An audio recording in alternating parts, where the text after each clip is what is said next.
Howdy folks, welcome to the final live Discord Q&A of the year for 2023.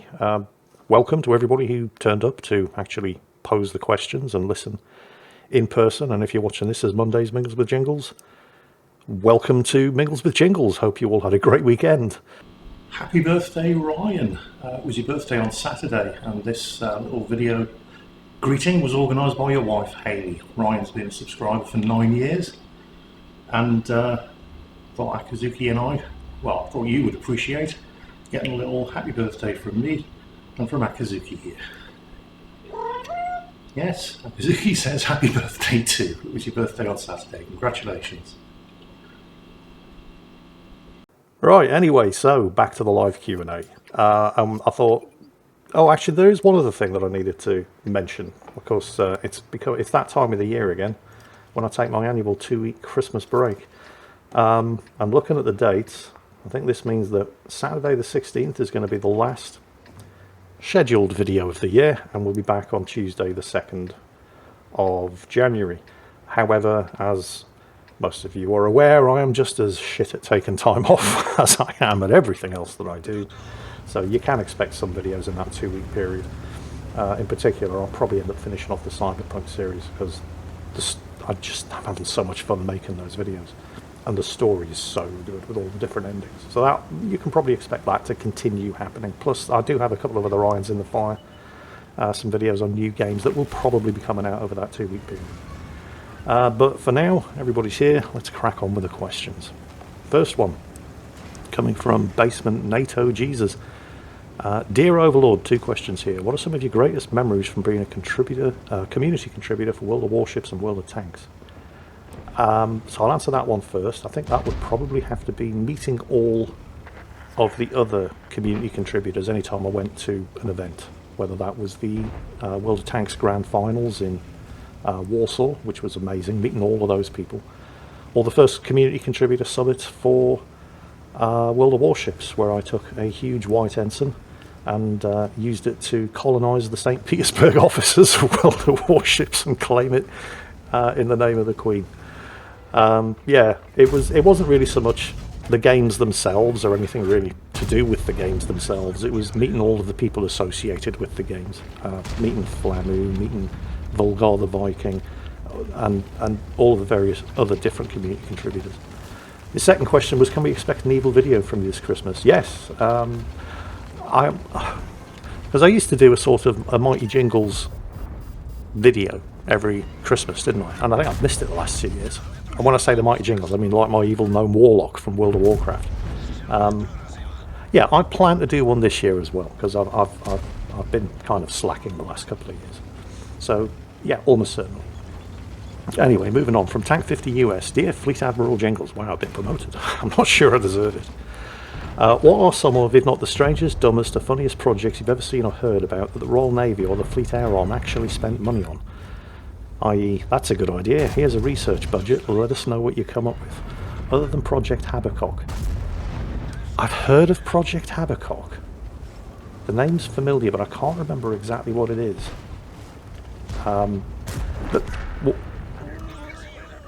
That was the one I was going to say. I was going to say, well, hopefully this isn't Project Habakkuk, but that was... Oh, damn it. Project Habakkuk, then. So they had this idea, because there's a lot of glaciers floating around up in the Arctic Circle, and they had this brilliant idea to sort of polish off the top of one, cover it in sawdust, and use it as basically a runway for aircraft to cover the Arctic convoy routes.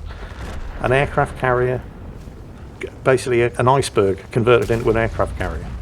The thing is, it wasn't that bad an idea. I mean, it would have worked, but it was just the logistics of organising the whole thing was just outrageous. So it never ended up happening. They also had this thing, have you ever heard of the Great Panjandrum? I don't know if this was specifically a Navy thing or an Army thing. I know it definitely wasn't Fleet Air Arm. Basically, imagine 2 giant wheels connected in the middle with an axle, like really, really big wheels, with rockets around the rim. And you would fire the rockets, and this thing would then just jet forward at massive speed. This massive double-wheeled sort of axle. It was called the Grand Panjandrum, and the idea was that you would launch these off landing ship tanks on D-Day, and they would clear minefields and barbed wire. And it just didn't work. They were basically impossible to control. They were supposed to go in a straight line, but they just went all over the place, tipped, flipped, jumped. Terrible idea in practice. In theory, well, even in theory, it wasn't a great idea. Just stick a rotating flail on the front of a Churchill. Bingo, there you go. Mine's cleared, no problem. And you can control it. So, yeah, I'd have to say, unfortunately, Project Habakkuk and also the Grand Panjandrum. And also, he would like to give a shout out to his brother Ethan, who's on board the USS Eisenhower and currently on deployment to the Middle East. So, hope you're doing all right, Ethan, and I hope you return home safe. Although, let's face it, he's in the Navy, so there's little chance he's going to get into any kind of serious trouble, other than disciplinary trouble. Did nothing to has the next question. Jingles, has your career in the Navy taught you any DIY skills that you still use to this day? P.S. I came up with this question when I opened up the wrong valve and emptied my entire freshly filled up central heating system right back into my face. DIY skills, other than learning how to polish boots properly, no, not really. Because I mean, the two branches of service that I was in, because I joined up as a radio operator, purely because they were advertising for radio operators, and I wasn't smart enough to think, why are they so desperate for radio operators? What's so terrible about that job that people are quitting in such numbers that they need to specifically recruit them? And I did do a lot of upper deck maintenance as a radio operator. So things like, freshwater washdowns of the bridge screens, greasing guardrails, doors and hatches and all that sort of thing. But there's not a lot of guardrails, doors and hatches around a house for those skills to be transferable. I'll tell you what, my neighbour was polishing, he washes his car every week, takes it around the front, and then he just gives it a good wash down. And it was absolutely freezing, because, it was late November, and it got cold quite early this year. And he's using, you take hot water out, and in these temperatures, it doesn't take very long to become cold water. And I was reminded of just how much I do not miss doing upper deck maintenance on a ship in the cold, because being cold is bad, but being cold and wet is infinitely worse. And I was watching him clean this car, thinking, I do not miss that at all. And then, of course, I branch transferred from radio operator to writer or administration clerk. It's basically what a writer is. It's there's actually been, I think it's one of the oldest, aside from seamen. Writer is the oldest actual branch in the Royal Navy, because the ship would only have one writer. I mean, aside from the officers, there was usually only one other person on board the ship who knew how to write. So you would be the ship's writer, because the officers they're not going to take care of their own records and stuff. So for at least 350 to 400 years, the writer branch has been in the Royal Navy. I mean, there's lots of other branches now, obviously, but, you didn't have many radar operators or mechanical engineers during the Age of Sail. But the writer branch has survived since the Age of Sail. And as a writer, there were other people on board, mechanical engineers, electrical engineers, and so on and so on. We had a chief shipwright, ship's carpenter. His nickname was the Chippy, to do all of that sort of stuff. So I never really learnt anything. I can remember we were on... I was on HMS Newcastle. I was the technical office writer at that point, which is a fantastic job, by the way.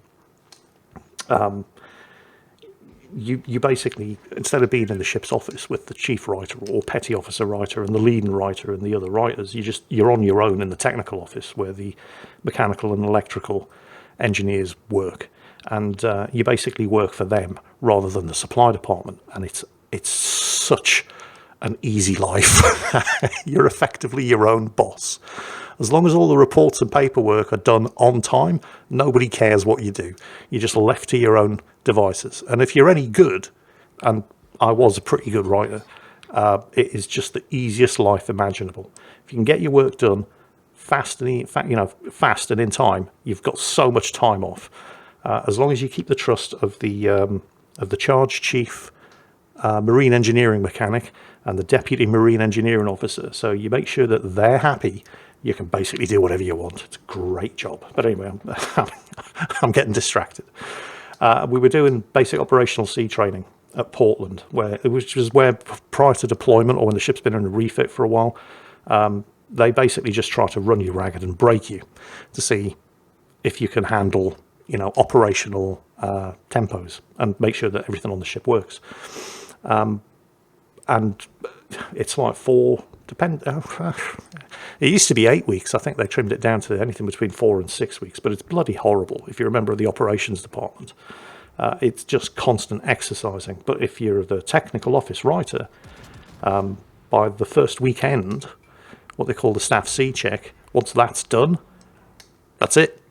You just carry on doing your normal daily work, and whole ship exercises like fire exercises and stuff, which is fun. But you're not actually being tested anymore, so it's an easy life for the remaining 4 weeks.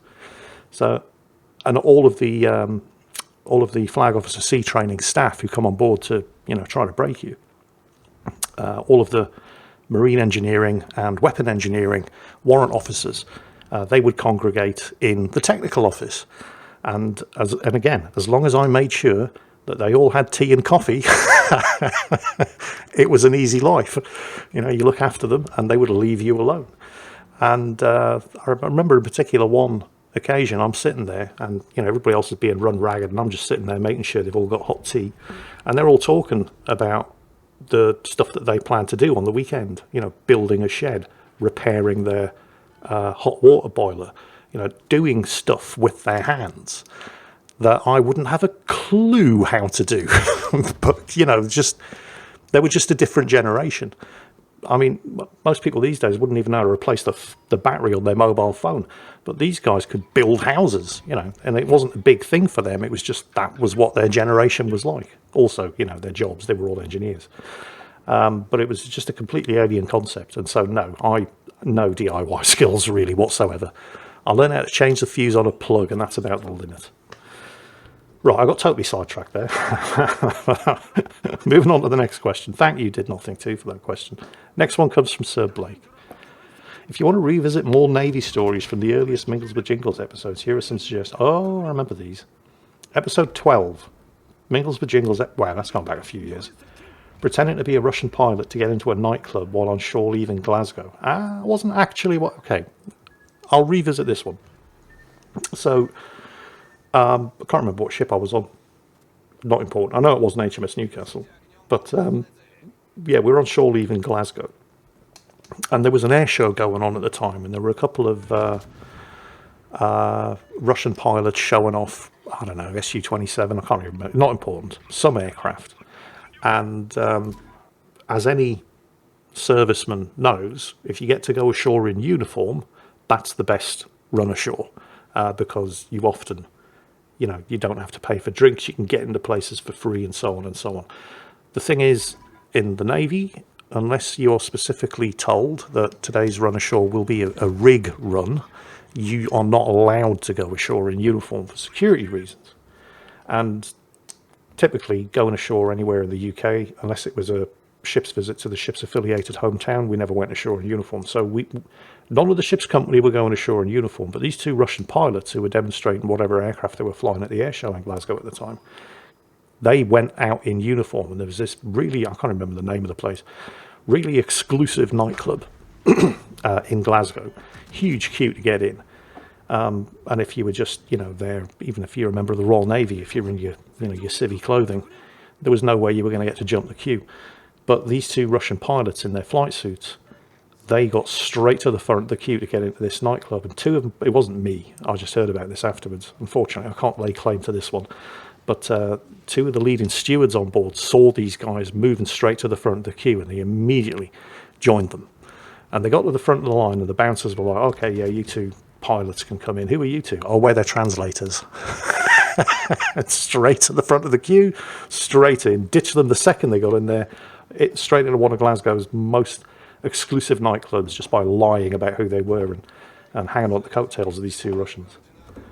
The other one that he was talking about, from Mingles with Jingles episode 13, sports in the Navy, fencing with officers in the Falklands. Oh, yes. Okay. The first time I was deployed down the Falklands, not on a ship, actually posted to the Falklands, working in the communications centre there. It was the facilities down there were very, very basic. They just built a gymnasium, which was actually quite impressive. But other than doing sports or drinking, there was nothing to do. Right? This was long before they'd built the bowling alley or the cinema or any other number of things for people to do in their time off down there. So when you went down to the Falklands, you either came back super fit or an alcoholic, because there was nothing else to do. Excuse me. And I didn't drink an awful lot, so I thought, but I'm also not a great sportsman. But there's always a Royal Engineer contingent down there, and the Royal Engineers have this great tradition of doing fencing, sword fighting. And there was a Royal Engineer Corporal who took it upon himself, because he was just as bored as everybody else, to organise a fencing club, and he would train people to fence. And I thought, well, that seems like fun. I'll go for that. So there's 3 different disciplines in fencing: foil, épée, and sabre. And I was pretty good with the foil. I was absolutely hopeless with the sabre, but I was actually pretty damn good with the épée. Now, there was a Royal Air Force corporal down there that had this huge rivalry going on between him and the Royal Engineer Corporal who was organising the fencing club. And basically this Royal Air Force Corporal was a bit of a dick. He was a very good fencer, and I think he was actually the Air Force champion. And he was down there at the time. And so the Engineer Corporal he decided he was going to put on a fencing tournament. And he picked me as his secret weapon against this Air Force Corporal. And it wasn't, he did train me to fence, because I was, I had a bit of, I was never going to represent the country, but I was a gifted beginner, let's just put it that way. So, all right with the foil, very good with the épée, hopeless with the sabre. And this Engineer Corporal, basically, it wasn't so much that he taught me to fence, although he did. He taught me to beat this Air Force Corporal, which is an entirely different thing, because he knew how this guy fought. And in an épée bout, it's the first person that 3 hits wins. So he would basically, and he was judging this as well, by the way, so, completely biased, because he was running the whole tournament. So right before I fought this Air Force Corporal, he said, all right, so the first thing, this guy's very aggressive, so expect him to go all out straight away. So fight defensively, wait for him to make a mistake and exploit the opening. So I did exactly that, and I got the first point. So this Air Force Corporal was not happy, because this complete nobody sailor just beaten to the first point in this fencing bout. So the Engineer Corporal then took me aside and he said, right, for the second one, do exactly the same thing, because, I know exactly how this guy's mind works. He's going to do exactly the same thing. All right. Did exactly the same thing. Again, won the second point. Took me aside before the third bout. Right, this time, there's this thing in fencing called a fleisch, where you basically just jump at the opponent. There's no defense whatsoever. It's just all out. If you don't get the hit, you're screwed, because you're completely wide open. And he said, just do that. And instantly, in my first ever competitive fencing tournament, I beat the Air Force champion, and he was not happy. He threw his sword down and stormed off. And I turned around and I looked at this Engineer Corporal, and there was just this smile and nod. And he was like, that's my boy. So that was how I beat the Air Force champion as a complete novice fencer down the Falklands. And his third one, Mingles.business episode 27, while in the Falklands talking about weird food in the office. Conversation with Royal Air Force girl Samantha. Oh yeah, haggis. I'm assuming that you're all familiar with the traditional Scottish food haggis, which is basically offal, ground up and served in, I think, a pig's bladder. It's bloody awful, but it's a traditional Scottish food. And most people, they've heard of haggis, but they don't know actually what haggis is. So, again, I was down the Falklands. This time I was this was when I was a writer, so it was many years later, and I'm working in what the Air Force down there, because it's mostly an Air Force garrison. There's like 1,500 Air Force, 500 Army, and like 50 or so Navy. And I was there working in the admin flight, so basically doing my ship's office job, but for the Air Force, because it's a joint service unit. And there was this really, really nice Air Force private, essentially. His name was Samantha. But she She was really nice, but she wasn't the sharpest tool in the box. You could tell her anything and she'd believe it.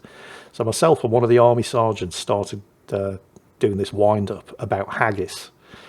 And it was just one of those situations where you wind somebody up about something and they just fall for it, and they keep falling for it. So you keep making it more and more outrageous just to see at what point they're going to realise you're bullshitting them. But she never did. So we had her going that the haggis was actually this small animal native to the Scottish Highlands, tiny little thing that they used to organise haggis hunts, and they'd go out hunting them and then put them in pies. And she's going, oh really? Yeah, oh yeah. So we kept, one-upping the bullshit. And I, I told her that the curious thing about the haggis is that the legs on the left-hand side are longer than the legs on the right-hand side. It's this weird, really, really weird thing. So what they'll do is they'll send the dogs out after them and they'll chase them around a hill. And because the legs on the one side are longer than the legs on the other side, it means that it's impossible for them to run in a straight line. So they always run clockwise.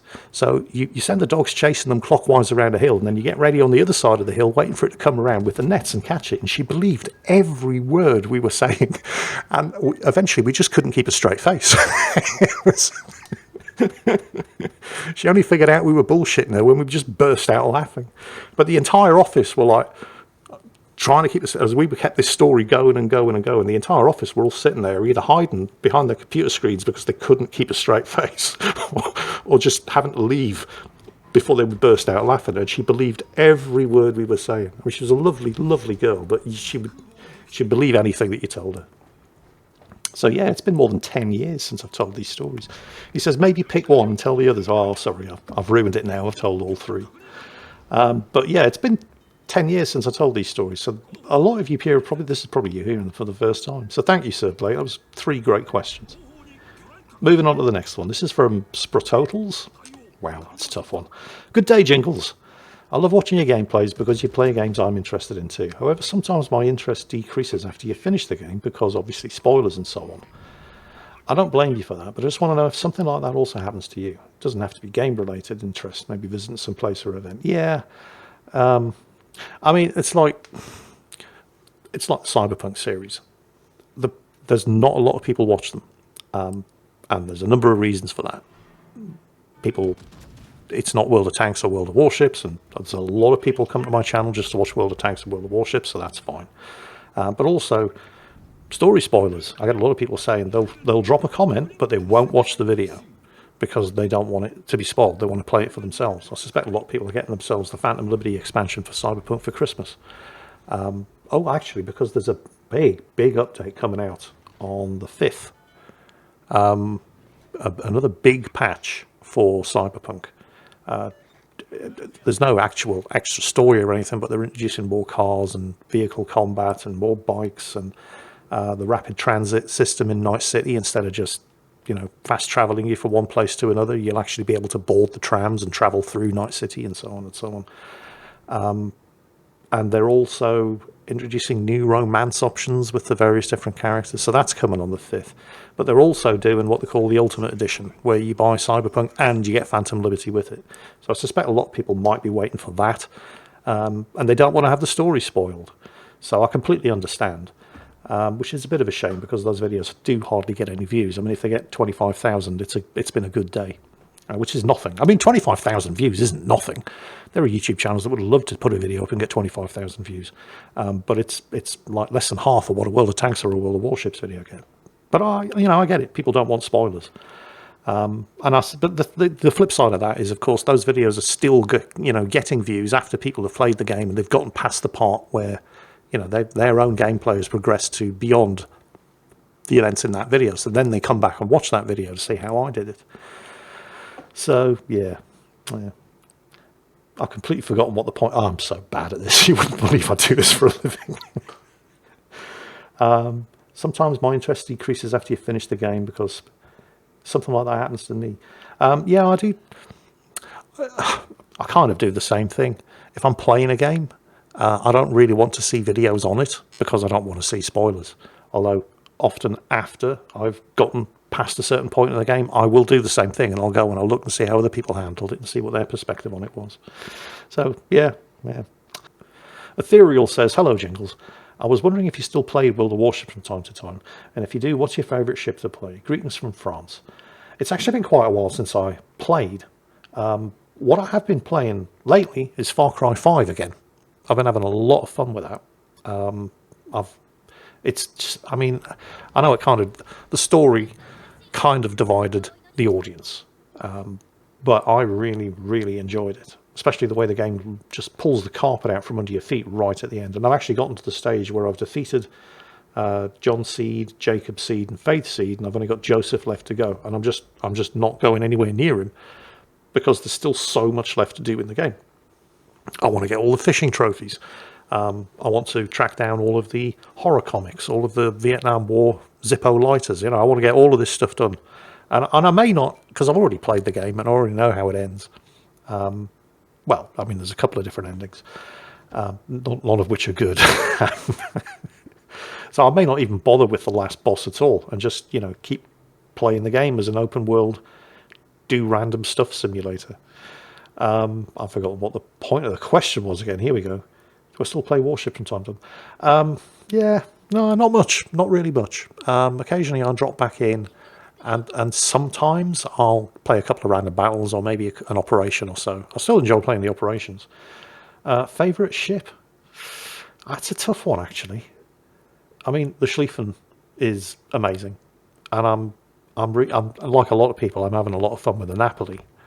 But I think if there's one ship that I keep coming back to, even though it's nowhere near as good as it used to be since the carrier rework, it's the USS Atlanta.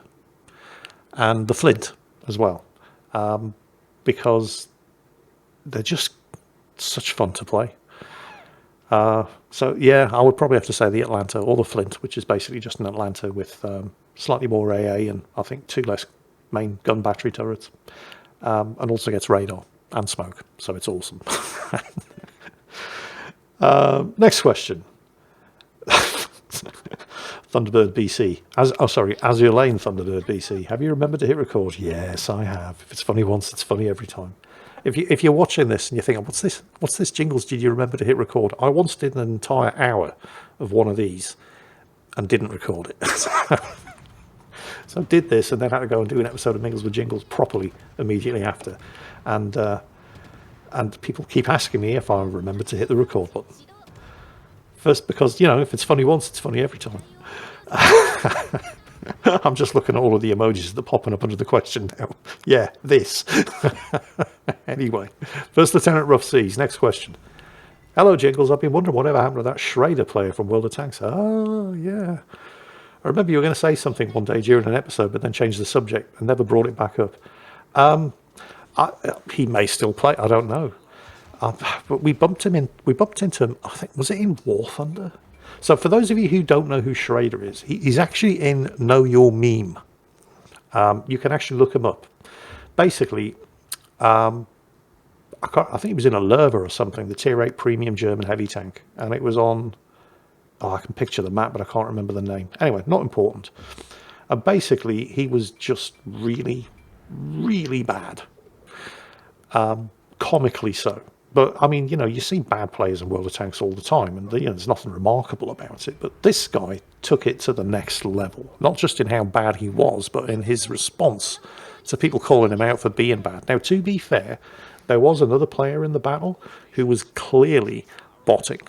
I think it was a VK 4501, whatever, some German heavy. And it basically had not left the starting zone. This was back in the day when bot programs were really, really basic, and you could just tell because his tank never moved, and the turret of the tank and the gun would turn the second some contact popped up on the minimap. The gun turret would turn and point at it, and if there was a clear shot, it would fire, usually miss, and then it would the turret would basically just always turn and track to point at whichever contact on the minimap was the closest, while the tank itself never moved. So this guy was obviously botting, and I can't remember the specifics, but Schrader was hopeless, and he was calling out people for not doing this and not doing that, when what it was he was calling them out for not doing was just the dumbest shit imaginable.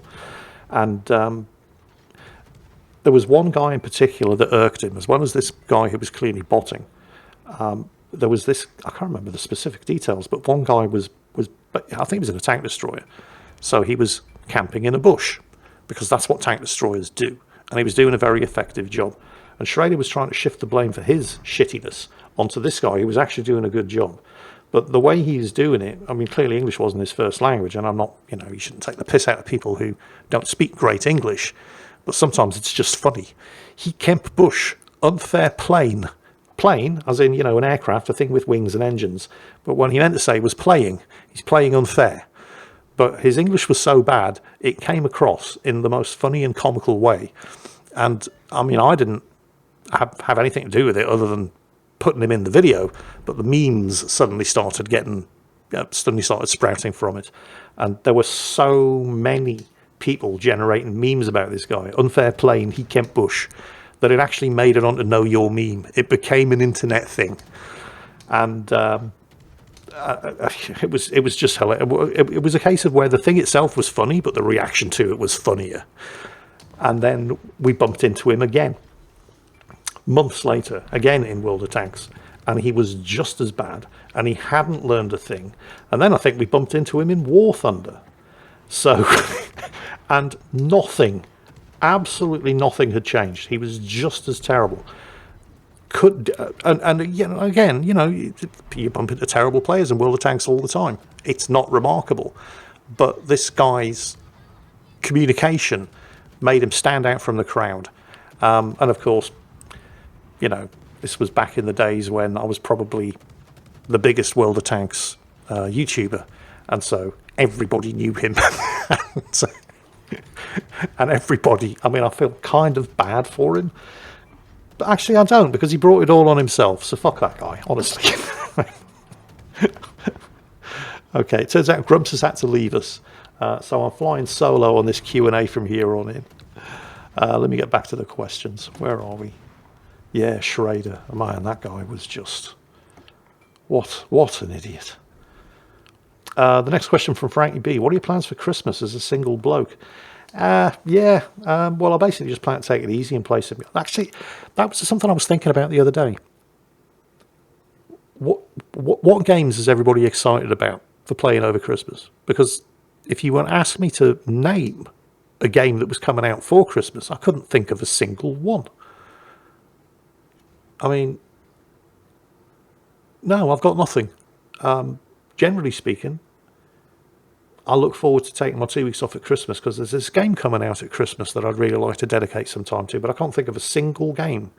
Not just I can't think of a single game coming out for Christmas that I'm looking forward to. I can't think of a single game coming out for Christmas. They're all either out already or they're not coming out until January. So I guess I'm just going to play some World of Warcraft, tinker around with Cyberpunk Phantom Liberty. I need to get the Christmas tree up, that much I know. I don't normally bother with a Christmas tree, but now I've got my own place, I'm starting to do it. And I'm not, I mean, technically, yes, I am a single bloke, but Rita lives with me. And I don't think she has any plans for Christmas, so I'm just going to do a massive Christmas dinner. Like, completely pig out, food coma size Christmas dinner, and then just, I don't know, sit around watching movies. I haven't watched the new Mission Impossible movie yet. I've got it and I haven't gotten around to watching it. So that's probably my plan for Christmas. Just get up late. Well, actually, I can't really get up late because I have to be up at a certain time in order to feed the cats or I'll never hear the end of it. But get up at a reasonable time, feed the cats, maybe go back to bed and then start doing Christmas dinner and then just eat, drink, turn a movie on and then fail to watch it because I collapse into a food coma. Those are basically my plans for Christmas. Volker802 with the next question. Good morning from the frozen ends of the Alps. Have you read the book The Peshawar Lancers by S.M. Stirling? I have not, although it sounds like something to do with the Indian Army. I guess that's what I'm just going to have to add to my reading list. I'm sorry I couldn't give you a more interesting answer to the question, but I have not read the books. And in fact, I haven't even heard of the author, S.M. Stirling. I feel like I should have. Well, I guess I'm just going to have to add that one on my reading list and maybe get back to you at some point in the future. Next question comes from This Bogus. Good morning, Mighty Gnome Overlord. First, I'd like to thank you for reading my question. Oh, he's spending a gap year in South Africa. Any suggestions of things to see or do in Swaziland or Eswatini? One last question. Would you consider live streaming again? Nope. I'll go on to that in a moment. Things to see or do in Swaziland. Because I think Swaziland is actually called Eswatini now. They changed the name of the kingdom. The thing is, Swaziland's a very, very small country. I mean, in my head, it's always going to be Swaziland, even if they have changed the name of the country now. It's like for a long time, I kept calling places like Slovakia, Croatia, I kept calling them Yugoslavia long after they weren't Yugoslavia anymore, because I'm just, crap like that. I still think of Kiev as Kiev, because that's the way we were taught to pronounce it when I was growing up. But yeah, Swaziland. It's a very, very small country. It's about the size of Wales. And it's very mountainous, and there's lots of forests.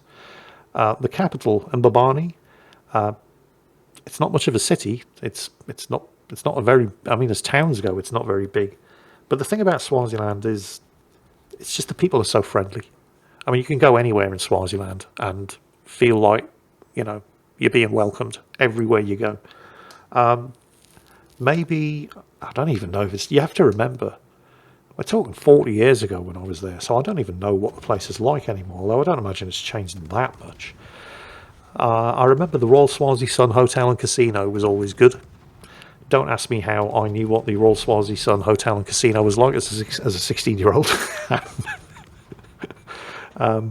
Yeah, that's a story for another day. But honestly, you can go anywhere in Swaziland and have a good time because the people are so friendly and welcoming. So congratulations, spending your gap year in South Africa and Swaziland. I'm actually kind of jealous. Oh, he says, P.S. one last thing, which I think you'll find quite funny. When I was younger, I was really into airplanes. That being said, I went looking for an aviation game. I found World of Warplanes. Oh, dear. Oh, no. On their website, they had a few review videos. One of them was your original review, which is quite new at the time. This is how I found your channel. I've been subscribed ever since. Yeah, I felt like it wasn't fair to be too critical in my original review because it was still, in beta. There was a lot that was bad. But it was in beta, so they had plenty of time to fix everything and polish it and make it not terrible. And of course they didn't. And so my second video in the game was a lot less generous. To be fair, it's still running. They did basically... It took them a while to admit that it needed fixing badly, but they did kind of fix it, and they've turned it into a game that's at least fun. And, you can't really ask for a lot more than that in a game. It's nice to have more than that in a game, but if it is at least fun, then the developers can, at least claim to have done their jobs. And, nobody takes World of Warplanes seriously, but it's not completely terrible anymore. You can at least have fun playing it, although, don't even attempt to consider it a simulator of any kind. His second question, of course, was, would you consider live streaming again? No, I hate live streaming. I really, really, really hate live streaming. I have nothing but respect for people that can do that. I've tried it, didn't like it, haven't done it since. Because I'm not that good at the games that I play. And I appreciate that people don't turn up and watch my stuff to see me being good at games. Although I'm not that bad at games like, Cyberpunk and Horizon. What was the first one called? I keep wanting to say Forbidden West, but that's the sequel. I must get around to that when it comes out on PC. Horizon Zero Dawn. Games with story. Red Dead Redemption 2, for example, when I did the playthrough of that.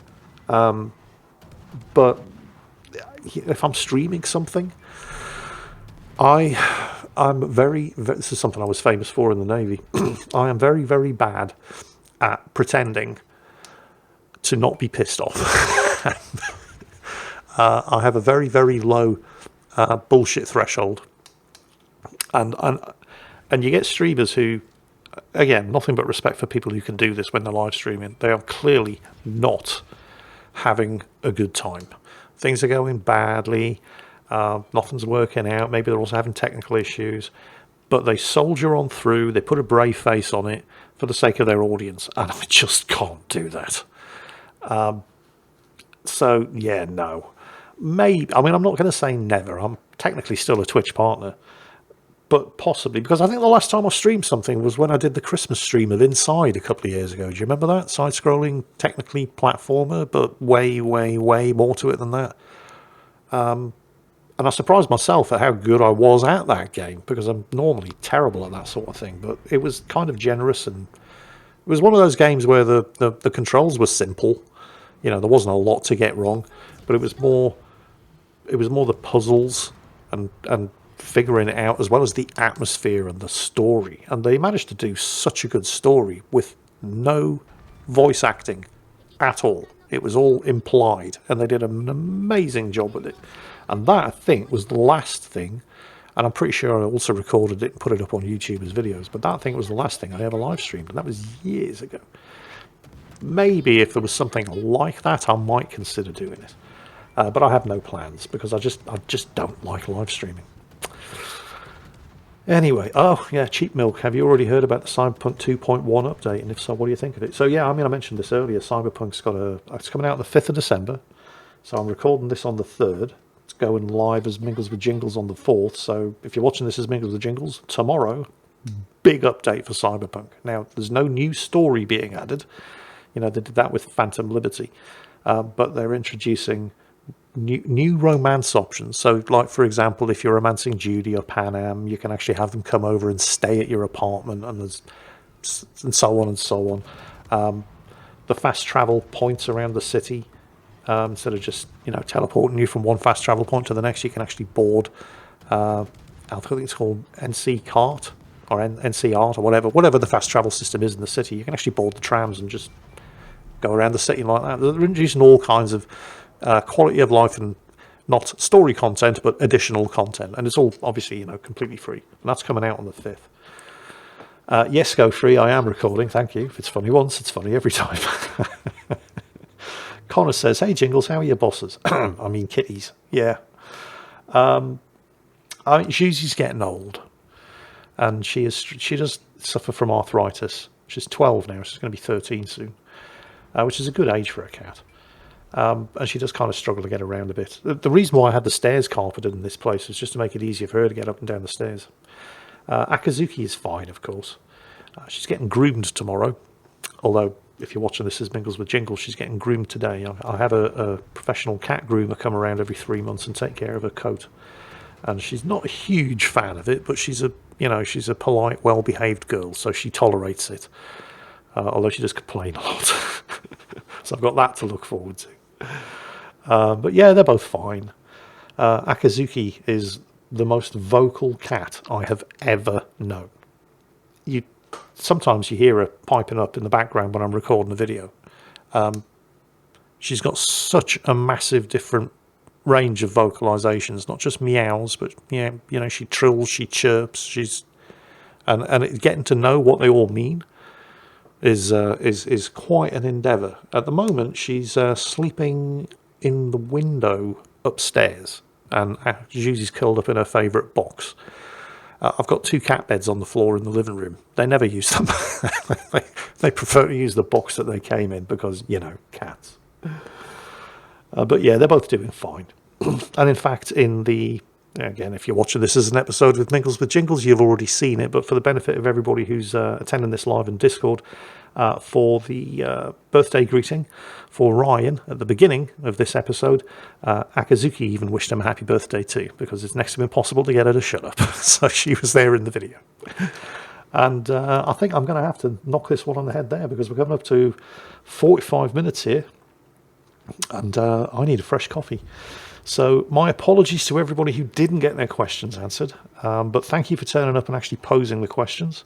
My thanks to Grumper Salty for actually organising this whole thing, even though he kind of had to leave early.